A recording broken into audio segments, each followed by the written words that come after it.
After the craziness that went down in the Venom War event, we now see that Eddie has made the desperate decision to bond with the Carnage symbiote. Things are gonna get really messy from here on out. So let's just jump straight into it. Eddie Brock Carnage issue 1. Let's go.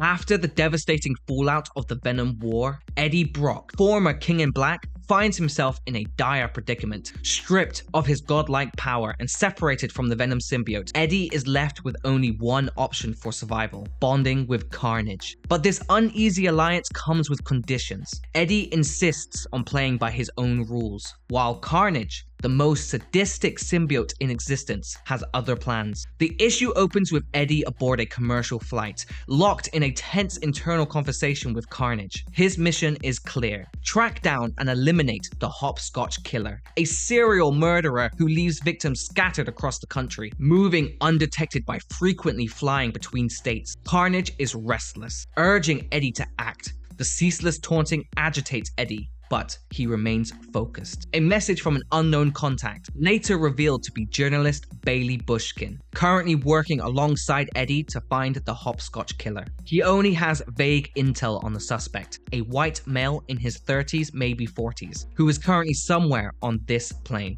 With no concrete identity, Eddie relies on Carnage's ability to detect killers. Carnage uses his symbiotic tendrils to begin probing the minds of passengers, but frustration mounts when he finds nothing. Growing impatient, Carnage expands his reach to scan the entire plane at once, but still, the killer eludes him. Eddie begins to doubt Carnage's ability, sparking a heated exchange between them. Only 2 people remain unchecked: the pilots. Determined, Eddie makes his way to the cockpit. The reinforced door is no match for his enhanced strength, and he rips it open, startling the pilots. Demanding to know which one is the killer, Eddie receives a simple answer from Carnage: kill them both. Before Eddie can react, a federal air marshal intervenes, gun drawn. What are the odds? They only have marshals on 1 in 100 flights, Eddie muses. Carnage, ever the cynic, corrects him. The odds would be 1%. Disappointed that his host is so stupid, the symbiote dismisses the marshal as a mere annoyance. As expected, the bullets fired have no effect, absorbed effortlessly into Eddie's shifting symbiote mass. The situation escalates when the true Hopscotch Killer panics. In a desperate bid to escape, he pulls out a knife and brutally stabs the other pilot in the neck. Carnage watches in admiration, calling the act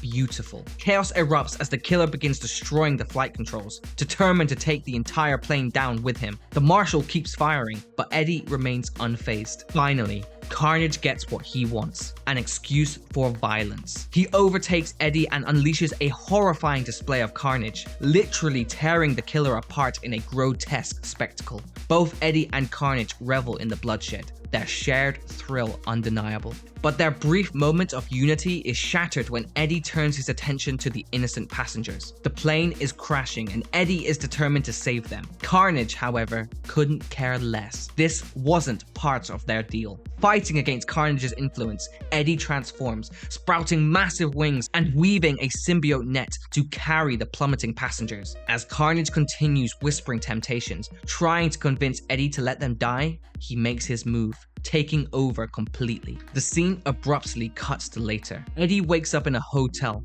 as if from a good night's sleep. He quickly realizes that something is wrong. He doesn't remember what happened after Carnage took control. A call from Bailey confirms his worst fears. Only the pilots' bodies were recovered from the wreckage. The passengers are missing. Horrified, Eddie requests to talk to Carnage face to face. Within his own consciousness, Eddie demands to know the truth, but the symbiote refuses to answer, toying with him. Their power dynamic is clear. If Carnage dies, Eddie dies. And deep down, Carnage knows something Eddie won't admit to himself. He enjoys killing. Carnage questions why Eddie won't embrace his nature. He has nothing left. No Venom symbiote, no King in Black throne, and no connection to his son, Dylan. All he has is Carnage. Their agreement was simple. They would only kill murderers. So why won't Carnage reveal the fate of the innocent passengers? We are Carnage, the symbiote reminds him. Quickly shifting the topic, Carnage expresses a new hunger. He wants to hunt down superpowered villains. His reasoning? He's looking for new potential hosts. In a moment of uneasy compliance, Eddie is presented with a wall of villains to choose from. their next hunt begins. And if you like this kind of content, smash the subscribe button, leave a like, and leave a comment letting me know what kind of characters or storylines you'd like me to cover in the future. But for now, peace, peace, peace.